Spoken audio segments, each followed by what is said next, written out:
Hello မင်္ဂလာပါရှင်ဒီလိုဆောင်းဦးတို့ချက်ချက်အေးအေးကာလာလေးတစ်ခုမှာပိနေရွက်တို့ဟင်ကားလေးချက်တောက်လိုက်ရရင်ဖြင့်ရှယ်ပဲပေါ့ပိနေသည့်အစိကအာဟာရတန်ဖိုးမြင့်တယ်လို့ပိနေရွက်ကလည်းအသုံးဝင်မှုများပြားလာပါတယ်ဒီပိနေရွက်ကိုအင်္ဂလိပ်လို jackfruit leaves လို့ခေါ်ပါတယ်ပိနေရွက်ကိုအသုံးပြုပုံတွေကတော့အမျိုးမျိုးပါပဲ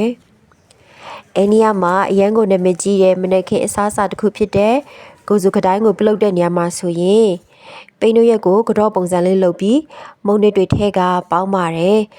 မြန်မာမှာဆိုရင်ကောင်းကြီးမောင်းတို့ပြာရည်ထုတ်တို့လိုမျိုးပေါ့ကွာပိနှုတ်ရက်နဲ့ထုတ်တော့ပိနှုတ်ရက်နဲ့လေးရတာပေါ့ပိနှုတ်ရက်တို့ဟင်ကတော့တောက်ဖူးတယ်ပိနှုတ်ရက်နဲ့ထုတ်တဲ့မုံလေးလဲစားချင်လိုက်တာနော်ငါးကန်တွေမှာတဘာဝဆိုးစေးထွက်လာအောင်ပိနှုတ်ရက်ကိုထည့်တယ်ကျွေးနွားတရိษံတွေအသားအထွက်တို့အောင်ပိနှုတ်ရက်ကိုအစာအနေနဲ့ကျွေးတယ်ပိနှုတ်ရက်ကလေတို့ညဉ့်ညမ်းစေတဲ့အရာတွေကိုစုပ်ယူပေးနိုင်တယ်လေကိုတန့်စင်စေတယ်ပေါ့ကွာဆေးဘက်ဝင်တဲ့အချက်တွေကတော့သွေးရင်းတကြားတက်ကိုကြာဆင်းစေတာကြောင့်ပိနှုတ်ရက်ကိုကြိုချက်ပြီးရင်သွေးချက်လို့တောက်လို့ရတယ်ပိနှုတ်ရက်ကအနာတွေကိုကြက်စေတယ်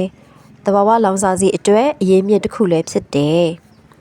ဒီဗီဒီယိုထဲမှာမပါဝင်တဲ့မိမိသိတဲ့ပိနှုတ်ရက်လေးတွေအကြောင်းကိုကွန်မန့်မှာရေးသားခဲ့ပေးပါဦးနော်ဒီဗီဒီယိုလေးကိုပြည့်ထစ်ကြည့်ပြီးတဲ့အတွက်ကျေးဇူးတင်ပါတယ် @SWSO Facebook page နဲ့ YouTube channel လေးကို follow subscribe လုပ်ထားပေးပါပြန်တွေ့ကြမယ်နော်